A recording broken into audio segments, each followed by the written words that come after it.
अस्सलाम वालेकुम नादरीन, आप यूट्यूब चैनल देख रहे हैं। मैं इमरान खान हूँ। नादरीन, एक बड़ी खबर है और एक खुशखबरी है पूरी दुनिया के लिए, खास तौर पे मशरिक़ वस्ता के लिए और हमारे खित्ते के लिए। अब पता नहीं ये खबर जो है वो पाकिस्तानियों के लिए अच्छी बन सकती है या नहीं, क्योंकि पाकिस्तानियों ने इसका सबसे ज़्यादा बोझ उठाया है। पूरी दुनिया में पाकिस्तानियों पर सबसे ज़्यादा महंगाई का बोझ पड़ा जब ईरान की और अमेरिका की लड़ाई हुई। किसी और मुल्क ने अपनी मसनूआत की कीमतें इतनी नहीं बढ़ाई जितनी डकैती पाकिस्तानी हुकूमत ने पाकिस्तानियों की जेब पर मारी है। बहरहाल हो सकता है कि अब चीजें वापस हो जाएं, होनी चाहिए, मुतालबा भी करना चाहिए, लेकिन पहले डेवलपमेंट देखते हैं। डोनाल्ड ट्रंप ने एक ट्वीट किया, यहां से कहानी शुरू होती है। देखें, ये मुलाकातें हो रही थी, टेलीफोन्स हो रहे थे, पाकिस्तान के फील्ड मार्शल आसिम मुनीर भी मौजूद थे ईरान के अंदर। हालांकि मेरी नज़र में किसी सियासतदान को होना चाहिए था, पाकिस्तान के वजीर खारजा को या पाकिस्तान के वजीर आजम को या पाकिस्तान के डिप्टी वजीर आजम को वहां पर मौजूद होना चाहिए था। लेकिन एक फौजी जर्नैल ने यह ड्यूटी की है जो आईनी तौर पे उनकी ड्यूटी नहीं है। बहरहाल आसिम मुनीर साहब वहां पे मौजूद थे, उनके साथ मोहसिन नकवी जो उनके अपने ही एक साथी हैं, उनका भी कोई पॉलिटिकल करियर नहीं है और वो अपनी टीम के साथ खेल रहे हैं। पहले उन्होंने पीपल्स पार्टी को बाहर किया और अब उन्होंने नून लीग को भी बाहर कर दिया। जब चीजें फाइनल होने की तरफ आई तो सारों को बाहर निकाल के आसिम मुनीर साहब कल्लम कल्ला खेल गए। बहरहाल वो ईरान में पहुंचे और ये आइडिया उन्हें हो गया था कि अब ईरान मामला तय करने जा रहा है और अमेरिका की भी बस हो गई है। बहरहाल डोनाल्ड ट्रंप का जो ट्वीट है वहां से हम बात शुरू करते हैं कि हुआ क्या, मुआहदा किन चीजों पे हुआ, कौन सी चीजें पीछे रह गई हैं और इसका नतीजा क्या निकलने वाला है। सबसे पहले आप देखें डोनाल्ड ट्रंप का ट्वीट। ट्रंप कहते हैं जी कि मैं व्हाइट हाउस के ओवल ऑफिस में मौजूद हूं, जहां अभी हमारी सऊदी अरब के सदर मोहम्मद बिन सलमान और मुत्तहिदा अरब अमारात के मोहम्मद बिन जैद अल नहयान, कतर के अमीर तमीम बिन हमद बिन खलीफा अल सानी, वजीर आजम मोहम्मद बिन अब्दुर्रहमान बिन जासिम बिन जाबर अल सानी और वजीर अली अस्सवादी, पाकिस्तान के फील्ड मार्शल सैयद आसिम मुनीर अहमद शाह, तुर्की के सदर रजब तैयब उर्दगान, मिस्र के सदर अब्दुल फत्ताह अल सीसी, उर्दन के शाह अब्दुल्ला दोम और बहरीन के शाह हमद बिन ईसा अल खलीफा के साथ इस्लामी जमहूरिया ईरान से जुड़े तमाम अमूर के हवाले से एक MOU, ईरान और अमन से मुताल्लिक मफाहमत की याददाश्त पर हमारी बहुत अच्छी टेलीफोनिक कॉल हुई। एक मुआहदा, उस पर बड़े पैमाने पर मुज़ाकरात हो चुके हैं, जिसकी हतमी शक्ल अमरीका, इस्लामी जमहूरिया ईरान और फहरिस्त में शामिल दीगर मुख्तलिफ ममालिक के दरमियान तय पाना बाकी है। अलग से मेरी इसराइल के वजीर आजम बीबी नेतन्याहू के साथ भी एक कॉल पर बात हुई है, जो कि इसी तरह बहुत अच्छी रही है। मुआहदे के हतमी पहलुओं और तफसीलात पर इस वक्त बहस जारी है और इसका ऐलान जल्द ही किया जाएगा। मुआहदे के बहुत से दूसरे अनासर के अलावा आबनाए हुर्मुज़ खोल दी जाएगी। इस मामले पर आपकी तवज्जो का शुक्रिया।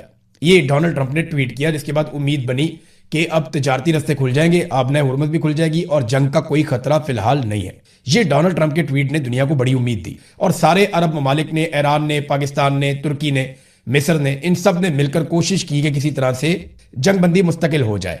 अब किन शराइत के ऊपर हुई है ये तो आने वाले दिनों में जब मुआहदा होगा, चीजें सामने आएंगी तो आपको पता चल जाएगा। कुछ दावे डोनाल्ड ट्रंप की जानिब से किए गए, कुछ ईरान की जानिब से किए गए, लेकिन अल जजीरा ने कुछ रिपोर्ट किया। उससे पहले मैं आपको बताऊं कि वाशिंगटन टाइम्स ने एक खबर दी। उन्होंने कहा तवक्को है कि अमेरिका और ईरान अगले 24 घंटों के अंदर अमन मुआहदे के मुसव्वदे का ऐलान कर देंगे। रिपोर्ट्स के मुताबिक दोनों अतराफ के आला हुकाम ने इस तजवीज की मंजूरी दे दी है, जिस पर अब कौमी रहनुमाओं की हतमी मंजूरी का इंतजार है। इस मुआहदे का मकसद मौजूदा 6 हफ्तों की जंगबंदी को एक मुस्तकिल अमन मुआहदे में तब्दील करना है। ये जनाब वाशिंगटन टाइम्स ने ये कहा कि अब मुस्तकिल अमन मुआहदा हो जाएगा। अल जजीरा के रिपोर्टर हैं अली हाशिम। उन्होंने जो दावा किया इस मुआहदे के जो अभी तक के नकात सामने आए उस हवाले से, तो उन्होंने कहा जनाब के दर्ज झेल नकात इसमें शामिल हैं। नंबर 1, उन्होंने कहा लबनान समेत तमाम महाजों पर जंग का खात्मा हो जाएगा। नंबर 2, ईरान के मुंजमद किए गए कई अरब डॉलर्स के फंड्स फौरी तौर पर बहाल हो जाएंगे। नंबर 3, उन्होंने कहा अमरीकी बहरी नाकाबंदी का खात्मा हो जाएगा और आबनाए हुर्मुज़ को खोल दिया जाएगा। नंबर 4, उन्होंने कहा जी ईरान के करीबी इलाकों से अमरीकी अफवाज पीछे हट जाएंगी। फिर उन्होंने कहा कि उसके बाद फरीकैन के पास जौहरी मामले पर मुत्तफिक होने के लिए 30 दिन का वक्त होगा। बामी रजामंदी से इन 30 दिनों में तौसी की जा सकती है। इन 30 दिनों के दौरान आबनाए हुर्मुज़ से बहरी जहाजों की आमदोरफ्त को आसान बनाया जाएगा।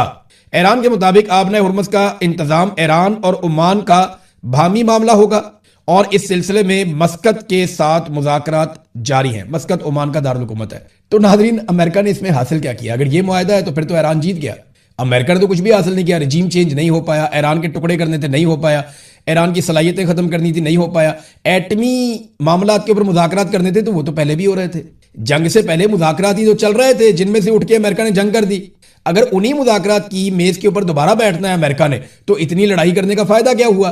और अगर आबनाए हुर्मुज़ ही खुलवानी थी तो वो तो जंग से पहले भी खुली हुई थी, और वो भी ईरान कह रहा है कि मस्कत के साथ मिलकर हम करेंगे। इसमें एक खबर आई हुई है, वो खबर मैं आप तक जरूर पहुंचा देता हूं, क्योंकि ये ईरान का जो फारस न्यूज है उसने ये दावा किया है। पहले ये खबर आपको मैं बता देता हूं। ईरान का कहना है कि आबनाए हुर्मुज़ के मामूल पर आने से मुताल्लिक ट्रंप का दावा झूठा है। ईरान के मुताबिक अगर बहरी जहाजों की आमदरफ्त दोबारा बढ़ जाती है तब भी आबनाए हुर्मुज़ पर मुकम्मल कंट्रोल उसी का रहेगा, जिसमें बहरी रास्ते, औकाते कार, इजाजतनामे और गुजरने के कवानीन शामिल हैं। ईरान ने यह भी कहा है कि किसी किस्म के जौहरी वादों पर कोई बातचीत नहीं हुई है, और दावा किया है कि अमरीकी हुकाम ने उन्हें बताया है कि ट्रंप की सोशल मीडिया पोस्टों का मकसद बुनियादी तौर पर उनके अंदरूने मुल्क मीडिया और सियासत है, तो आप उससे मुतासिर ना हो। एक बड़ी मजे की बात जो है वो ईरानी वजारत खारजा के तर्जुमान ने भी की है। इस्माइल बकाई, आप जानते हैं, आपने उनकी शक्ल बहुत दफा देखी है इस बीच में। उन्होंने जो एक बात की ना, उन्होंने नाम किसी का नहीं लिया, लेकिन इसके अंदर है पूरी कहानी। उन्होंने एक पुराना वाकया सुनाया। ईरान की तारीख बहुत लंबी है, मैंने इसके ऊपर एक डॉक्यूमेंट्री की है, अभी हमने चलाई नहीं, थोड़ा सा मैं उसके ऊपर प्रोडक्शन पे काम कर रहा हूं। वो डॉक्यूमेंट्री आपको हम एक आधे दिन में, हो सकता है आज ही आपको शाम को हम दिखा दें। तो उन्होंने अपने स्टेटमेंट में कहा कि रोमियों के जहन में रोम ही दुनिया की सबसे बड़ी ताकत था या ताकत का मरकज था, लेकिन ईरानियों ने इसका वहम चकनाचूर कर दिया था। जब मार्कस जूलियस फिलिप्स उसने फारस के खिलाफ मशरिक की तरफ चढ़ाई की तो इस मुहिम का नतीजा रोमी फतह की सूरत में नहीं निकला, बल्कि ये सासानी शराइत पर कायम होने वाले अमन पर खत्म हुआ। शहनशाह को समझौता करना ही पड़ा, यानी शहनशाह को समझौता करना ही पड़ा। ये जो इन्वर्टेड कोमास के अंदर उनका जुमला है ना, ये है सारी कहानी कि शहनशाह को समझौता करना ही पड़ा। तो डोनाल्ड ट्रंप को समझौता करना ही पड़ा। अब ईरान की शराइत पे हुआ या अमेरिका की शराइत पे हुआ, ये तो जब मुकम्मल होगा तब पता चलेगा। लेकिन जो ईरान कह रहा है वो उससे थोड़ा सा मुख्तलिफ है जो डोनाल्ड ट्रंप कह रहा है। लेकिन चले मामला हल हो जाए तो वो सबसे अच्छी बात है। सबसे बड़ा पंगा पड़ गया है इसराइल को। इसराइली हुकाम ने एक्सियस न्यूज को बताया कि इसराइली वजीर आजम बेंजामिन नेतन्याहू जेर बहस मौजूदा अमन मुआहदे के बारे में शदीद फिक्रमंद है, और उन्होंने सदर ट्रंप पर जोर दिया है कि वो ईरान के खिलाफ हमलों का एक और दौर शुरू करें। अब इस पे डोनाल्ड ट्रंप का स्टेटमेंट भी आया। डोनाल्ड ट्रंप ने ईरान के मामले पर ट्रंप का कहना है कि कुछ लोग मुआहदा करने को बहुत ज्यादा तरजीह दे रहे हैं, जबकि दीगर जंग दोबारा शुरू करने के हक में है। उन्होंने इन दावों को मुस्तरद कर दिया कि नेतन्याहू किसी खराब मुआहदे के बारे में फिक्रमंद है। ताहम उन्होंने इसराइली वजीर आजम की हालत को कशमकश में मुब्तला करार दिया कि नेतन्याहू जो है वो कशमकश में मुब्तला है। मैं ये नहीं कहूंगा कि वो खिलाफ है, लेकिन ये उन्होंने मान लिया कि वहां पे प्रॉब्लम है जरूर। अब इसराइल का चैनल है 12, चैनल 12 को इंटरव्यू देते हुए डोनाल्ड ट्रंप ने कहा कि अगर कोई मुआहदा इसराइल के लिए बेहतर नहीं होगा तो मैं वो मुआहदा ही नहीं करूंगा। अच्छा, यहां पे ना एक बड़ा जबरदस्त तजिया आया न्यूयॉर्क टाइम्स का। उन्होंने बड़ी मजेदार बात की। उन्होंने बताया कि ट्रंप कभी ईरान के खिलाफ नेतन्याहू के साथ एक शरीक पायलट यानी को पायलट जैसा सलूक करते थे, यानी दोनों इकट्ठे बैठे, दोनों ने मिलकर फैसला करना है। लेकिन अब जबकि जंग तातुल का शिकार हो चुकी है और जंग बंदी के मुज़ाकरात शुरू हो चुके हैं, तो इसराइल को बड़ी हद तक अमेरिका और ईरान के दरमियान होने वाले मुज़ाकरात से बाहर कर दिया गया है। नेतन्याहू को उम्मीद थी कि यह जंग ईरान की हुकूमत का तख्ता उलट देगी, उसके जौहरी प्रोग्राम को तबाह कर देगी और उसके मिसाइलों का खात्मा कर देगी। ऐसा कुछ भी नहीं हुआ।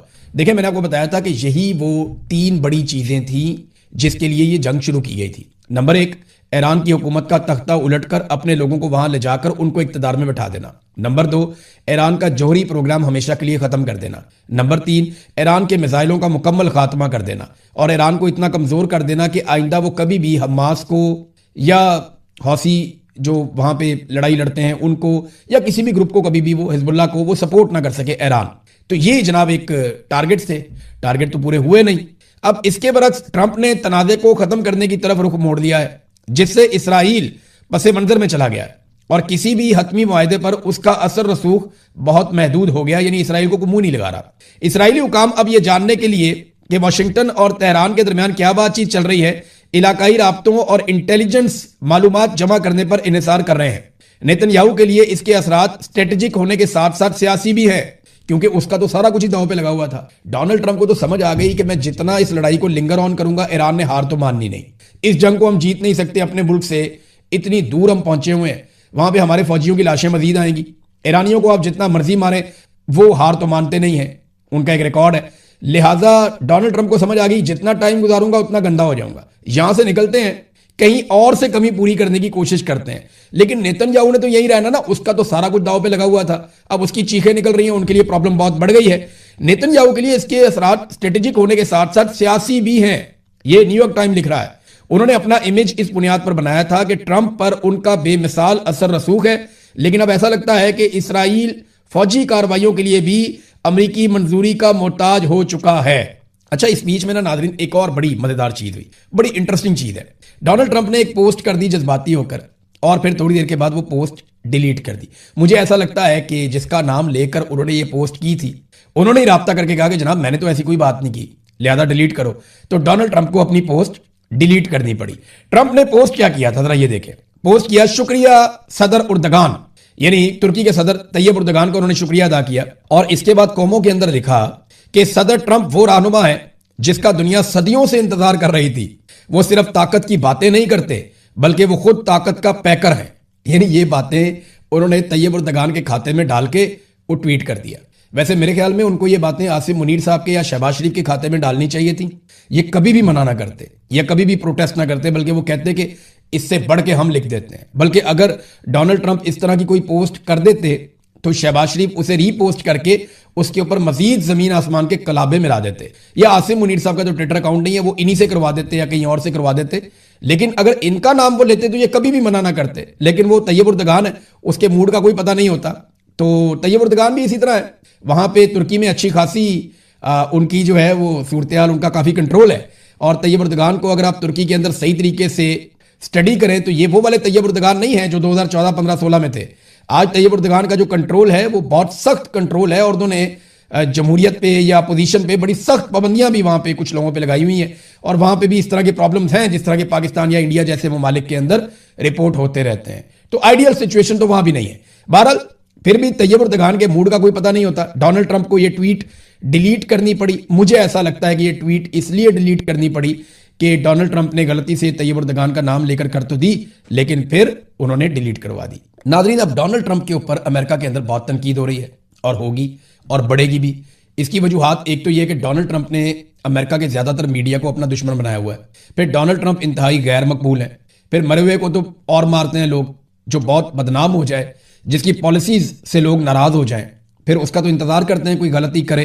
तो डोनाल्ड ट्रंप ने अपना कोई भी टारगेट पूरा नहीं किया। मुआहिदा सामने आने की देर है, उसके बाद डोनाल्ड ट्रंप के ऊपर बहुत ज्यादा अटैक होगा, और वो आज से शुरू भी हो गया। और फौरी तौर पे एक वाकया होता है, ये व्हाइट हाउस के करीब वॉशिंगटन में, डीसी में वाकया ये होता है कि जो 17 नंबर गेट है, 17वीं स्ट्रीट, उस तरफ एनडब्ल्यू और पेंसिल्वेनिया एवेन्यू एनडब्ल्यू पर दोपहर के वक्त अचानक एक फायरिंग का वाकया होता है, और उसमें 3 गोलियां चलती हैं व्हाइट हाउस पे, और सीक्रेट सर्विस वापस गोली चलाती है। उसके नतीजे में मुलजिम जो है वो अस्पताल पहुंच के मर जाता है। एक राहगीर को गोली लगती है और किसी ऑफिसर को चोट नहीं आई। ये वाकया रिपोर्ट हुआ। कुछ लोग कह रहे हैं कि बार बार इस किस्म के वाकयात होने का मतलब यह है कि डोनाल्ड ट्रंप की मकबूलियत बहुत ज्यादा गिर गई है, और इन वाकयात से डोनाल्ड ट्रंप की मकबूलियत को उठाया जाएगा। शक करने वाले शक भी करते हैं ना, लेकिन ये दहशतगर्दी के वाकयात भी हो सकते हैं। तो दोनों पहलुओं को देखना पड़ेगा।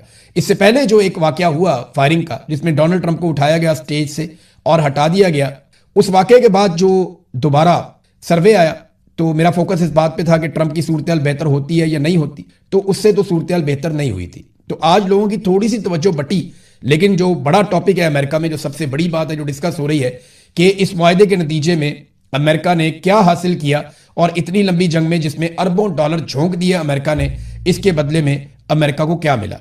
अगर एटमी मामलात पे मुज़ाकरात ही करने थे, वो तो पहले भी हो रहे थे। अगर आबनाए हुर्मुज़ को खोलना ही मिशन का आखिरी हिस्सा है, तो वो तो पहले भी खुली हुई थी। बल्कि इसमें बेहतरी तो ईरान की हो गई कि एक तो उनकी कौम इकट्ठी हो गई, दूसरा उनकी अपनी हुकूमत के खिलाफ जो लोगों के जज्बात थे वो भी खत्म हो गए, उन्होंने एक जंग लड़ ली, वो लोगों में मकबूल हो गए।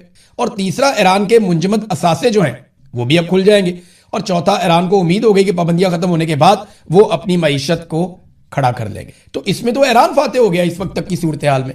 बहरहाल पाकिस्तान में जो है वो इसको सेलिब्रेट किया जा रहा है। बहुत सारे लोग इसको आसिम मुनीर साहब के खाते में डाल रहे हैं। बात ठीक है, उन्होंने बहुत मेहनत की है। आसिम मुनीर साहब ने वाकई इसमें बहुत मेहनत की है। ये अगर पाकिस्तान का कोई सियासी रहनुमा करता और जमहूरी तरीके से आया हुआ कोई शख्स करता तो पाकिस्तान की बड़ी इज्जत होती। लेकिन एक जर्नैल का ये करना, अपने हलफ से बाहर जाकर ये सारा काम करना, ये नामुनासिब तो है। लेकिन आसिम मुनीर साहब ने मेहनत की है, कोशिश की है, और उसका फल ये है कि आलमी सतह पे उन्हें पजीराई मिल जाएगी। लेकिन क्या इससे पाकिस्तान में कुछ बदलेगा? नहीं बदलेगा। आपको लोग चूरन बेचेंगे, मैंने आपको पिछले वीलॉग में भी बताया, लोग आपको चूरन बेचेंगे कि बहुत कुछ बदलेगा, लेकिन कुछ भी नहीं बदलेगा। पाकिस्तान में जब तक सियासी इस्तेहकाम नहीं आता तब तक पाकिस्तान खुद से आगे नहीं बढ़ सकता। ये हो सकता है आपको कर्जा ज्यादा मिल जाए, आपको पैसा मिल जाए, आसान शराइत पे मिल जाए, आपको दुनिया थोड़ा बहुत सपोर्ट कर दे, ना पाकिस्तान में सरमायाकारी आएगी, ना पाकिस्तान के अंदर लोग पैसा खर्च करेंगे, ना पाकिस्तान के अंदर मईशत का पहिया चलेगा, ना पाकिस्तान आगे बढ़ेगा, जब तक पाकिस्तान के अंदर सियासी इस्तेहकाम नहीं आता। और पाकिस्तान में सियासी इस्तेहकाम तब तक नहीं आएगा जब तक आसिम मुनीर साहब अवाम के साथ जो उन्होंने एक जिद लगाई हुई है वो जिद खत्म नहीं कर देते। अवाम की जिद है कि हम अपने मुंतखब नुमाइंदों को लेकर आएंगे, वो मुल्क को चलाएंगे, जबकि आसिम मुनीर साहब की जिद है कि वो अपने चुनतखब नुमाइंदों को लेकर आएंगे और उनसे मुल्क चलवाएंगे। यहां पे आके एक फड्डा पड़ गया है। आप दुनिया में जितनी मर्जी सुलह करवाएं, दुनिया में आप जितना मर्जी भाग दौड़ करें, डोनाल्ड ट्रंप आपकी जितनी मर्जी तारीफ करे, शहबाज शरीफ डोनाल्ड ट्रंप की जितने मर्जी जूते पॉलिश करें, आप जितनी मर्जी खुशामद करें या ब्रीफ केस पे पत्थर रख के लेकर जाएं, जो मर्जी आप कर लें, आपके मुल्क में जब तक सियासी इस्तेहकाम नहीं आएगा तब तक पाकिस्तान आगे नहीं बढ़ेगा। और तब तक सियासी इस्तेहकाम नहीं आएगा जब तक कि आप अवाम की मंशा के खिलाफ जबरदस्ती की हुकूमत बिठाना बंद नहीं करेंगे, जब तक आप वापस अपनी आईनी हुदूद में नहीं जाएंगे, जब तक आप अपने हलफ की पासदारी नहीं करेंगे, जब तक कि आप सिविलियंस को वापस इक्तदार उनके हवाले नहीं करेंगे, अदारों पे कंट्रोल करना बंद नहीं करेंगे, मीडिया को आज़ाद करें, अदलिया को आज़ाद करें, फिर आप देखें पाकिस्तान में कैसे सरमायाकारी आती है, फिर देखें लोग कैसे बढ़ चढ़ के काम करते हैं, पाकिस्तान आगे भी बढ़ सकता है। तो ये एक एपिसोड तो जरूर हुआ, लेकिन पाकिस्तान को इसमें क्या फायदा हुआ? देखिए, अब होना तो ये चाहिए कि फौरी तौर पर आलमी मंडी में तेल की कीमतें नीचे और पाकिस्तान के अंदर 150 रुपए पर लीटर पे होनी चाहिए। देखें, इमरान खान साहब महंगा खरीद के अगर बेच रहे थे इतना सस्ता, तो ये सस्ता खरीद के सस्ता बेच दें या उतने